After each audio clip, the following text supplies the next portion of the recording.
Muy bien, siguiendo con este tema, con esta serie acerca de la Biblia, del estudio de la Biblia, sus orígenes, vamos a continuar un poquito más acerca de este tema, pero vamos primeramente a nuestro texto base, que es Isaías 40, versículo 8. Isaías capítulo 40, versículo 8, que dice: La hierba se seca, la flor se marchita, mas la palabra de Dios nuestro permanece para siempre. Amén. A lo largo del tiempo, a lo largo de todos los años, desde la creación del mundo, hay una cosa que es permanente, que es la palabra de Dios. Muy bien. Entonces, podemos ver que desde la historia humana, Dios se ha revelado, Dios se ha manifestado. Algunos dicen, yo no veo a Dios, ¿dónde está Dios? ¿Verdad? Algunos ateos dicen, yo no lo veo. Si Dios existe, ¿por qué no se manifiesta? Sin embargo, Él se ha revelado, se ha mostrado. Número uno, en su creación. Número dos, en su Hijo Jesucristo. Y ahora a través de su palabra vamos a hablar acerca de esto. Y pues bueno, vamos a ver cómo lo que comenzó como mensajes divinos transmitidos oralmente a los primeros padres, a los patriarcas, a los profetas, eventualmente se escribió también en tablas de piedra, en arcilla, en rollos de papiro, en pergaminos, hasta el día de hoy, ¿verdad? Hasta convertirse en un libro, en el libro más traducido que hay, el libro como tiene que ser, ¿no? Originalmente fue escrito en hebreo, en arameo, en griego, pero posteriormente fue traducido a todos los idiomas para que pudiera ser leído por todo el mundo. Y esta es la Biblia, ¿no? El primer libro impreso. Ahorita vamos a ver acerca de su historia. Así es de que la Biblia es un libro de libros.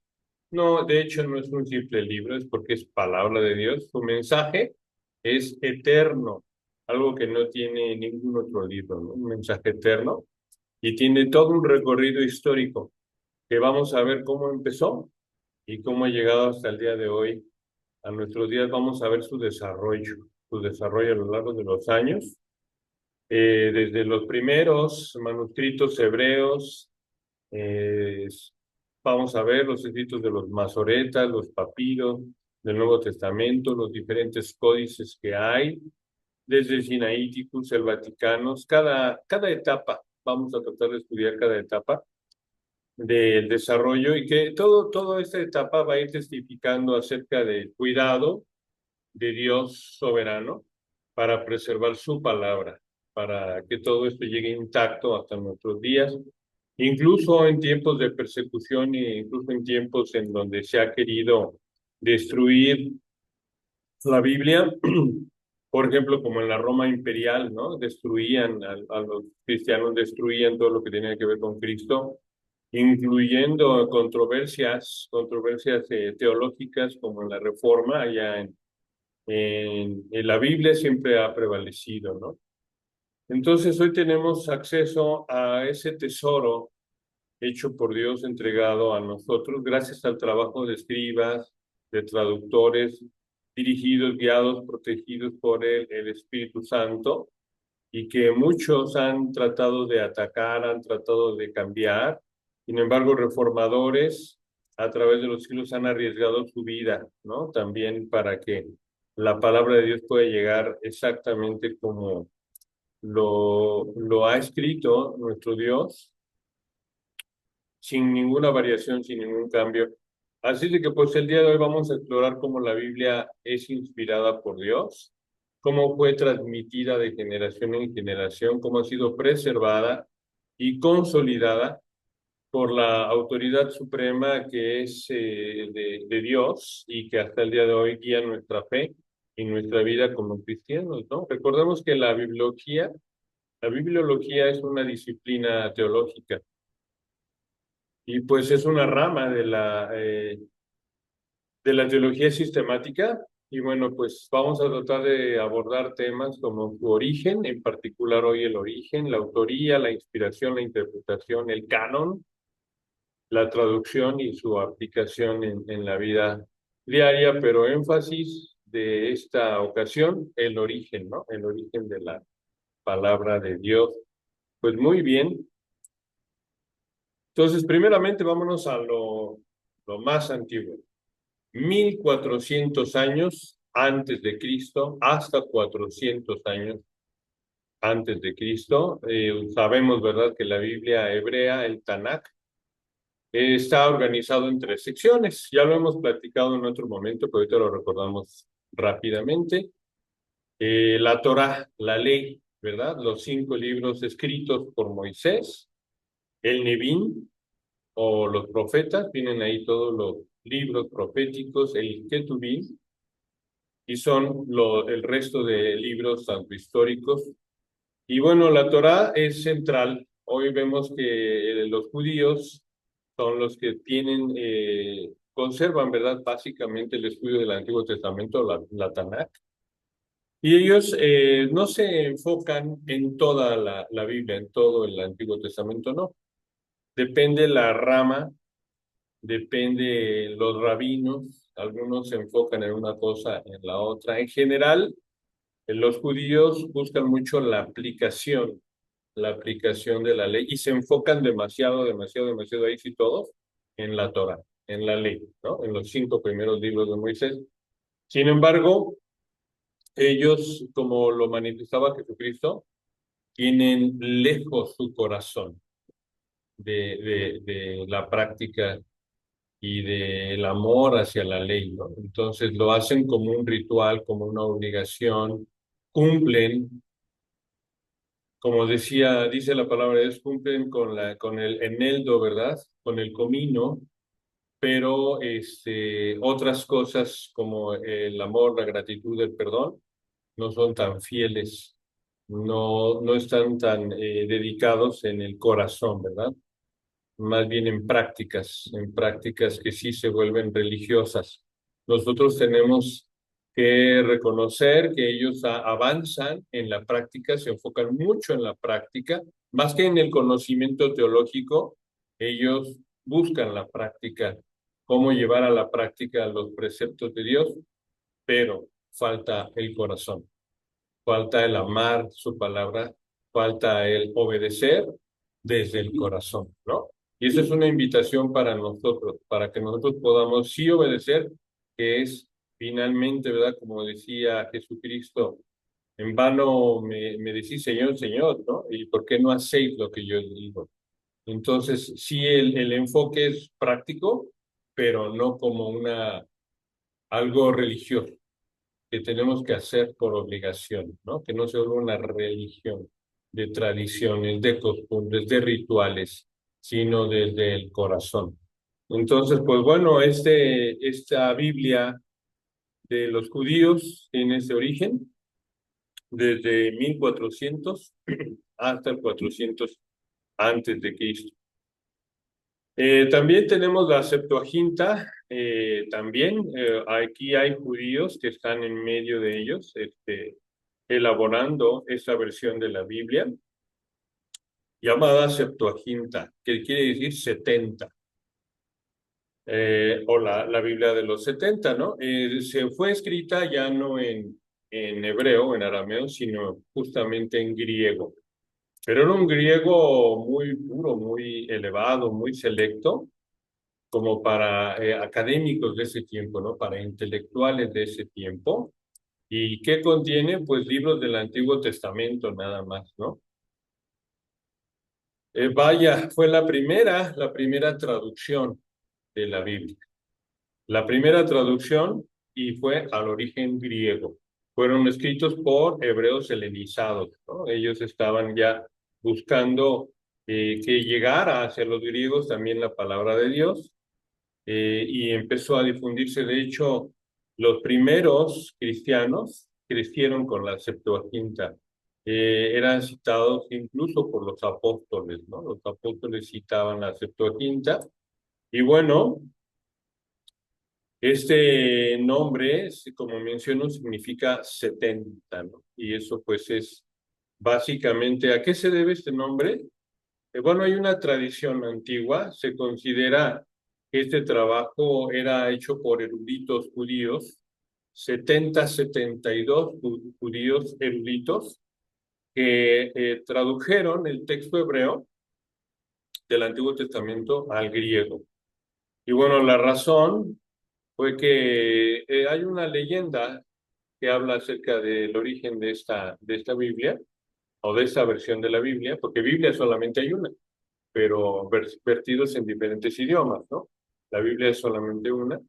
Y bueno, hay una carta de Aristeas, y en esta carta narra que el rey Ptolomeo II, llamado también Filadelfo, es un rey que vivía en Egipto por ahí del año 284 al 246 antes de Cristo, convocó a 72 eruditos judíos, 6 de cada una de las 12 tribus, ¿no? Entonces, si hacemos la multiplicación, 6 por 12, pues nos da resultado 72.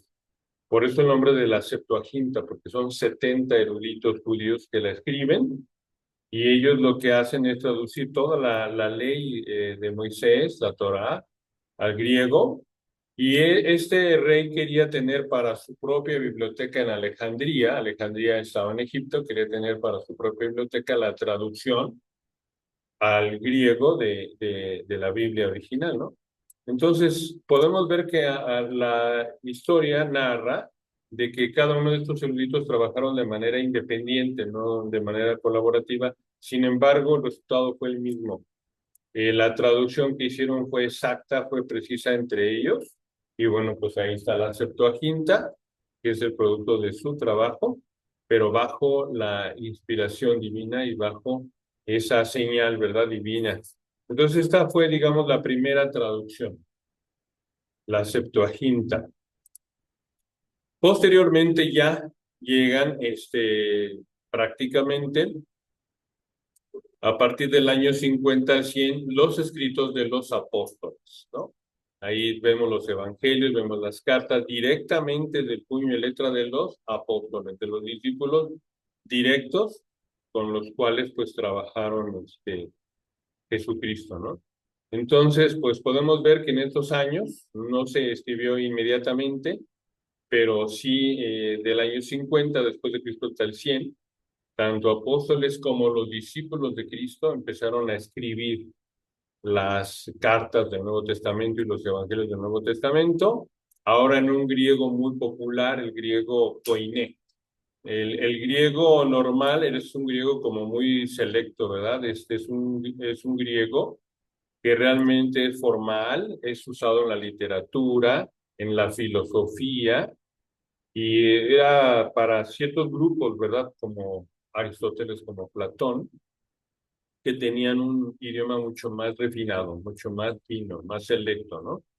Con muchos vocablos o preceptos más preparados, ¿no? Ese es el griego clásico. Pero hay un griego popular, un griego común, que es el que hablaban, ¿verdad? El resto del pueblo, es el griego koiné. Y entonces, justamente las escrituras están en griego koiné. Este griego era difundido más o menos en los siglos 4 antes de Cristo hasta el 3 después de Cristo, ¿no? Y lo que buscaba era acercar las escrituras a toda la gente, hacerla muy manejable, de un idioma cotidiano, un idioma accesible para la mayoría de la gente, ¿no? Que tuviera preceptos, vocablos muy entendibles. Y bueno, en este se escribió el Nuevo Testamento. Los apóstoles, los discípulos escribieron en griego koiné, ¿no? Entonces ahí vemos, como mencionaba, todos los evangelios, las epístolas, los hechos, Apocalipsis, y bueno, están originalmente escritos en papiros. Lamentablemente los textos escritos por los apóstoles, ninguno se conserva, ¿no? O sea, tendrían 2000 años de antigüedad. Ninguno de los textos originales escritos por Juan, por Marcos, por Lucas, por Pablo, ninguno se conserva. Lo que sí tenemos son copias. ¿Y por qué no se conserva? Pues por justamente el uso de que se haya distribuido dentro de las iglesias, dentro de las primeras iglesias cristianas, hizo que se desgastaran estos papeles, escritos y bueno, pues realmente no se conservan, eran materiales perecederos, como podemos ver, el papiro frágil se deteriora con el uso, con el tiempo, y bueno, pues las primeras iglesias lo usaban mucho, así es de que eso aceleró su desgaste. Entonces podemos ver que en otras también circunstancias históricas, porque recordemos que hubo persecuciones cristianas, y en esas persecuciones cristianas y otros eventos históricos ayudaron a que se perdieran estos manuscritos directamente que fueron escritos por los apóstoles, ¿no? Sin embargo, ya después, la segunda generación de cristianos, la tercera generación de cristianos, ellos sí empezaron a hacer copias, ¿verdad? Y estas copias sí se conservan, no completas, fragmentos. Podemos ver que ya estamos en el siglo II y III después de Cristo, y bueno, de ellos sí tenemos vestigios, ¿no? Por ejemplo, estamos viendo aquí el P52, todos los fragmentos de la Biblia se han ido, digamos, como clasificados. Y cada fragmento tiene un nombre, tiene un número. P significa papiro, P52, P viene de papiro, y el 52 es el 52 fragmento que se encuentra del Nuevo Testamento. Y entonces podemos ver que aquí este fragmento es del Evangelio de Juan, por ejemplo, ¿no? Entonces, ¿quiénes lo escribieron? Pues justamente la segunda generación de cristianos, tercera generación de cristianos, que son copistas cristianos. Todos los papiros del Nuevo Testamento, ellos lo estaban escribiendo, todavía no llegaba la imprenta, todavía no llegaba el papel, ¿verdad? Eran papiros justamente con hojas, escrito, como ya mencionamos, en el idioma griego koiné, que es el idioma pues muy común para ese tiempo. Y bueno, pues ahí también tenemos epístolas de Pablo, epístolas de Juan, de Lucas. Y bueno, algunos hoy se preservan todavía, ¿no? Podemos encontrarlo. Por ejemplo, este está en la biblioteca de Rylands. De hecho, se conoce como el papiro de Rylands y es de los más antiguos fragmentos. Está más o menos datado. Fíjense que aunque en el siglo II y III después de Cristo, o sea, muy reciente, muy fresco, ¿verdad? Para el tiempo. Entonces, data del siglo II, es muy temprano. Y bueno, entonces sí hay este tipo hoy de fragmentos así clasificados, ¿no? Está el P52, hay otros, como por ejemplo el P75, que es el Evangelio de Lucas y de Juan, el P66, que también es un Evangelio de Juan completo, el P46, que son epístolas de Pablo, y este que estamos viendo, el P52, y el Evangelio de Juan. Entonces, bueno, pues ese es el trabajo de la segunda y tercera generación de cristianos que empezaron a hacer copias y hoy existen hasta nuestros días, ¿no? Posteriormente llegamos al primer códice, pero déjenme antes decirles lo que es el códice, un momentito. Los códices, como nosotros sabemos, tienen una forma de libro, ya no de pergamino, ya no de rollo, sino ahora de un libro. Está cosido en el centro y se abre como un libro y es más el enfoque para estudio, para un estudio formal, más que para como anteriormente, de conservarse la información original. Y podemos ver que el primer códice aparece en el siglo IV después de Cristo. Es de los más antiguos, ¿verdad? El códice sinaítico. Fue escrito en griego, como vemos. Este fue descubierto por un erudito alemán llamado Constantin von Tischendorf.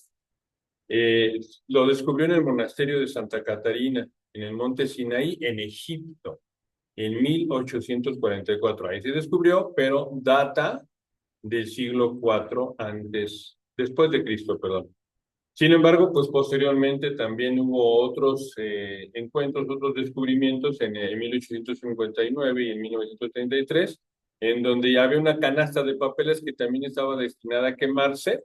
Sin embargo, él va y los analiza y encuentra que otra vez son fragmentos maravillosos que completan este códice sinaítico, ¿no? Entonces podemos ver que estos códices son manuscritos originales, ¿verdad? Del siglo, como mencionaba, cuatro. Y bueno, realmente contenían toda la totalidad de los textos originales, toda la totalidad de los textos originales. Entonces, pues bueno, estos textos también se conocen como manuscritos bíblicos, que son unciales. ¿Qué significa unciales? Que son escritos en mayúsculas, todos, curiosamente en mayúsculas, y no traen espacios entre las palabras. Hagan de cuenta que están pegadas las palabras. Hay una continuidad y eso lo hace difícil de entender, ¿no? Cuando acaba una palabra, cuando empieza otra palabra, era bien difícil de entender. Entonces nosotros vamos a ver cómo efectivamente pues todo esto está preservado con este fin, ¿verdad? De que la palabra de Dios llegue hasta nosotros. Otro códice es el Vaticano. También es muy antiguo, también del siglo IV después de Cristo. Aquí podemos ver nosotros que este es de los más antiguos de la Biblia. ¿Por qué se llama Vaticano? No porque el Vaticano lo haya hecho, sino porque son los lugares en donde se ha guardado, en donde se encuentra ahí localizado, ¿no? Y tiene la Biblia completa. En general, faltan algunas porciones de la Biblia, pero en general está bastante completo y se encuentra en la Biblioteca Apostólica Vaticana en Roma, Italia, ¿no? Que data, como mencionaba, del siglo IV después de Cristo. Muy bien. Posteriormente ya avanzamos en el tiempo al siglo III, IV después de Cristo, por ahí de 400, 500 después de Cristo, y encontramos la Vulgata Latina. La Vulgata Latina fue escrita por Jerónimo. El nombre que tiene es Vulgata Latina y pues básicamente contiene textos tanto del Antiguo Testamento como del Nuevo Testamento. Fue influenciada por la Septuaginta y por textos hebreos, ¿no? Recordemos que la Septuaginta pues es la Biblia, la primera traducción, ¿no? Que hay, en donde está al griego. Entonces, pues bueno, aquí vemos la Vulgata Latina, estamos ahí observando en un museo esta Biblia. Y pues, muy bien. Posteriormente, en los siglos 16, 17, perdón, 6 a 10, existen los masoretas. Como ya lo hemos hablado en otro momento, los masoretas son eruditos judíos otra vez. Ahora van a trabajar en la preservación y transmisión precisa, muy exacta, con métodos que hemos platicado acerca de cómo había, digamos, como eruditos en jefe que se encargaban de revisar cada trabajo de los copistas, letra por letra, palabra por palabra, para ver que el texto íntegro se conservara completo, que no hubiese ningún cambio. Y entonces ellos tenían esta labor que duró pues prácticamente 400 siglos, ¿no? De su trabajo. Y ellos no solamente añadieron sistemas de vocalización, porque recuerden que el griego original pues no tenía vocales, eran solamente consonantes, ¿no? No había una forma precisa de entender el significado original de las palabras. Básicamente, pues, sin tener acentos, sin tener vocales, era difícil entenderlo. Y lo que hicieron los masoretas fue agregarle un sistema de vocalización, de acentuación, para que hubiera una pronunciación correcta de las palabras, una pronunciación correcta del hebreo, y aparte de eso le agregaron comentarios explicativos. Esos comentarios se llaman masoras, de ahí el nombre de los masoretas, ¿no? Ellos se encargaban no solamente de agregar vocales, acentos, sino hacer comentarios para que pudieran estandarizar el texto hebreo, el texto bíblico, y evitar errores, ¿no? Entonces, de ahí viene su trabajo y ellos se encargaron de tener varios códices ya.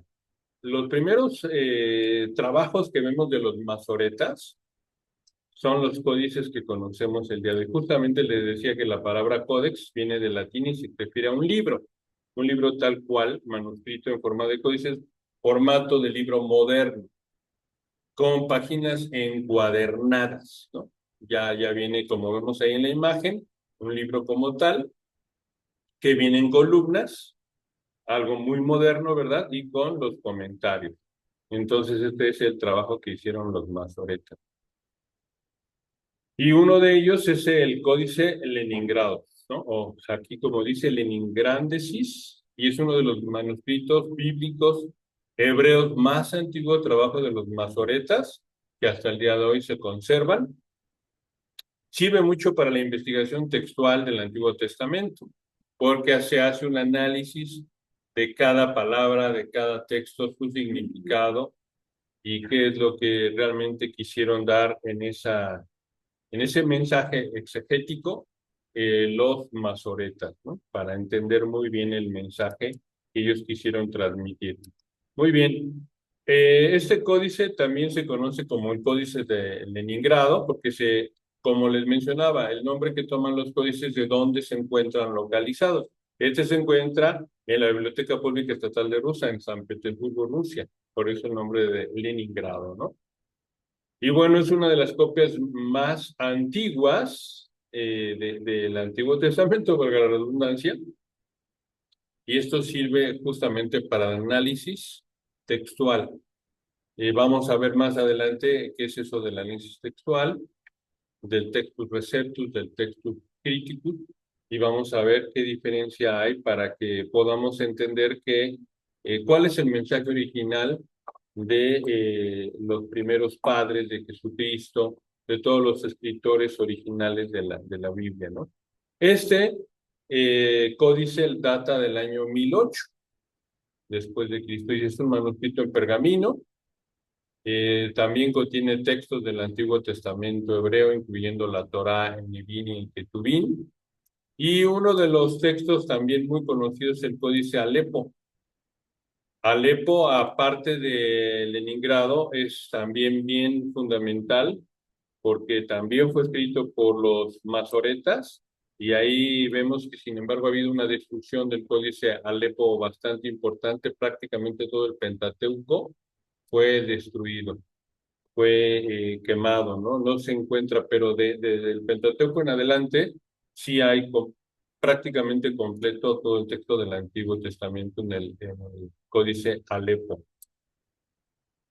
Muy bien, posteriormente ya avanzamos hacia 1516, después de Cristo 1517, y encontramos el Textus Receptus, básicamente el texto recibido.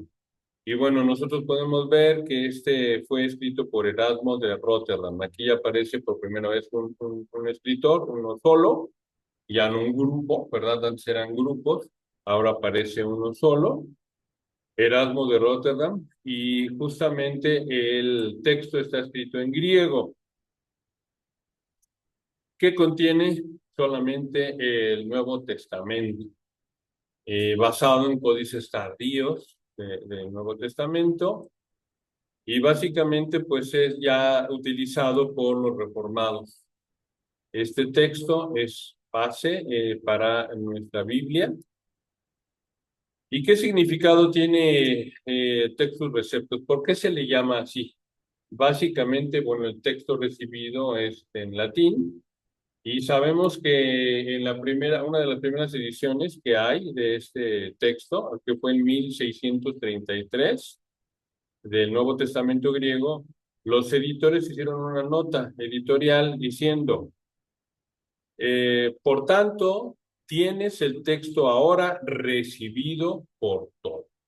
Entonces hacen esta nota editorial en la Biblia diciendo, por tanto, tienes el texto ahora recibido por todos. De ahí el nombre del textus receptus, del texto recibido, ¿no? Obviamente, pues, en griego. Y es una compilación de manuscritos griegos tardíos por ahí del siglo XII al siglo XV, por Erasmo de Rotterdam, ¿no? Y que en el siglo XVI pues él lo escribe y ha servido de base para Reina Valera 60, así también como para la King James, la versión King James de habla inglesa. Entonces, esta es la base más reciente para la Biblia actual, ¿no? Fue ampliamente aceptado por el pueblo, digamos, protestante o por el grupo protestante y básicamente pues tiene el respaldo, ¿verdad? De variantes o de escritos de la Biblia, pues tardío. Como menciono, del siglo XII a XIV después de Cristo, ¿no? Ahora sí ya avanzamos a las Biblias más modernas, ¿verdad? Y nos vamos a 1611, con la Biblia de King James, la versión inglesa. 1611, hay varios traductores ingleses, es la que hoy manejan el pueblo americano, por ejemplo, maneja esta Biblia, que como mencionaba está basada en el Textus Receptus, que es el Nuevo Testamento, y del Antiguo Testamento, el texto masorético, ¿no? Entonces, básicamente esta es la traducción como autorizada en inglés y es la que el día de hoy, pues, vemos en general. Sin embargo, pues recordemos que por ahí de 1940 hubo un descubrimiento. Un joven beduino descubrió accidentalmente los rollos en el Mar Muerto. Se le perdió por ahí una cabrita, una ovejita, la fue a buscar, llegó a unas cuevas y encontró vasijas con rollos y estos rollos empezó a averiguar qué tenían y bueno, pues encontró en esas cuevas cercanas a Qumran, en la región de Cisjordania, en Palestina, encontró justamente estos rollos que contenían los manuscritos más antiguos que se han encontrado de los textos bíblicos. Básicamente se encontró que databan desde el siglo II, antes de Cristo, del siglo II antes de Cristo al siglo I después de Cristo. Y bueno, incluso pueden reportarse a lo mejor un poquito más atrás, hasta el siglo III antes de Cristo. Son los más antiguos de, digamos, los escritos o los rollos del Mar Muerto, que eran mucho más tempranos de los que tenían antes, ¿no? Y bueno, pues ellos están resguardados en el Museo de Israel en Jerusalén. Y pues básicamente, hermanos, pues esta es la historia que hasta el día de hoy tenemos acerca de la Biblia. Sin embargo, hay nuevas versiones un poquito más, digamos, modernas. Por ejemplo, esta versión que hacen Slade y Alan son dos traductores críticos textuales ya del siglo XX, están en idioma griego y básicamente lo que tienen es un texto basado en lo que es los rollos del Mar Muerto, ¿no? En los textos más anteriores, los más primitivos, y significa, pues entonces, que de acuerdo a la interpretación que ellos dan, es como más literal, más fiel la palabra. Vamos a ver esta parte si realmente son más fieles, son más originales o no. Lo vamos a analizar.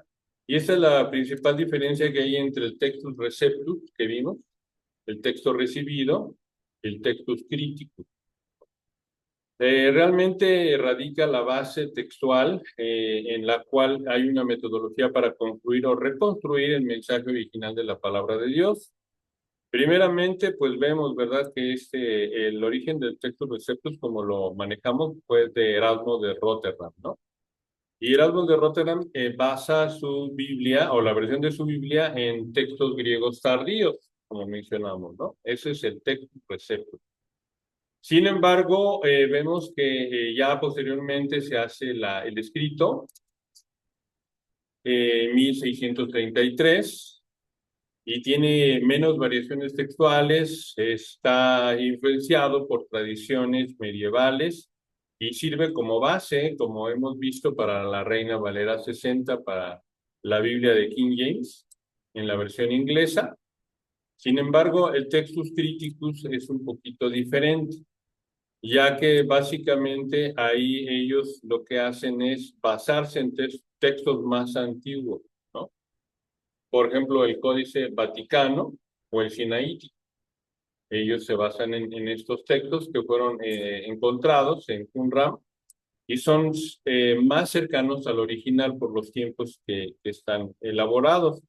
Se encontraron que estaban hechos en papiros y bueno, pues eran los códices más tempranos que había, ¿no? Por ejemplo, de las Biblias modernas, podemos encontrar una muy fiel, muy exacta, que es la Biblia de la Nueva Versión Internacional. Hay muchos pastores actuales, serios, reconocidos por la fidelidad de su palabra, que son como de una sana enseñanza, que usan en sus iglesias la Nueva Versión Internacional, ¿no?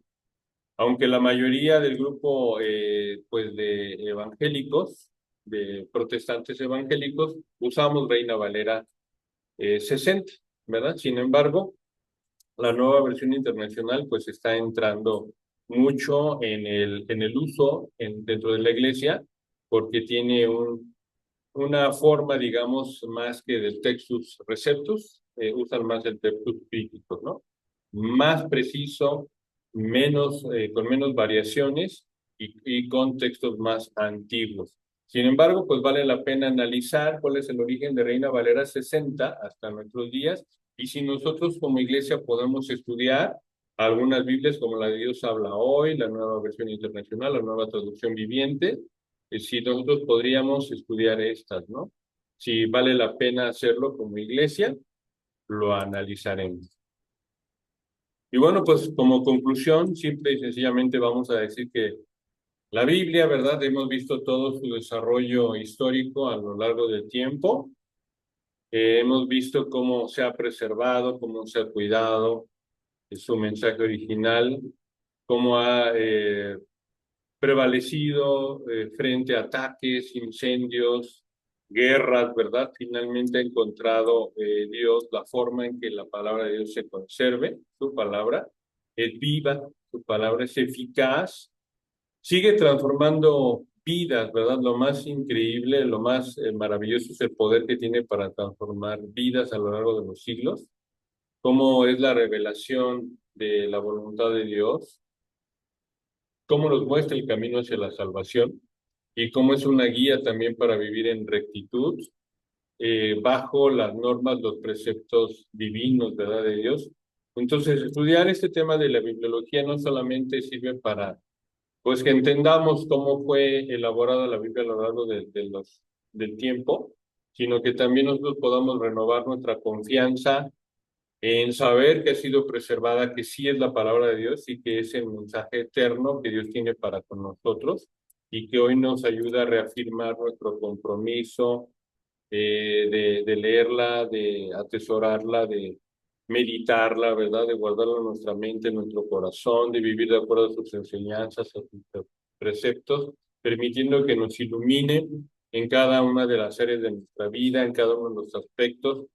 Entonces, la Biblia es el centro, es nuestra norma de fe y conducta, y pues podemos conocer hoy este tema un poquito más a fondo, pero próximamente hablaremos de Reina Valera 60, de cómo fue escrita y de las nuevas Biblias, que son un poquito más modernas, ¿no? Para compararlas y pues para ver qué diferencia hay entre una y otra Biblia.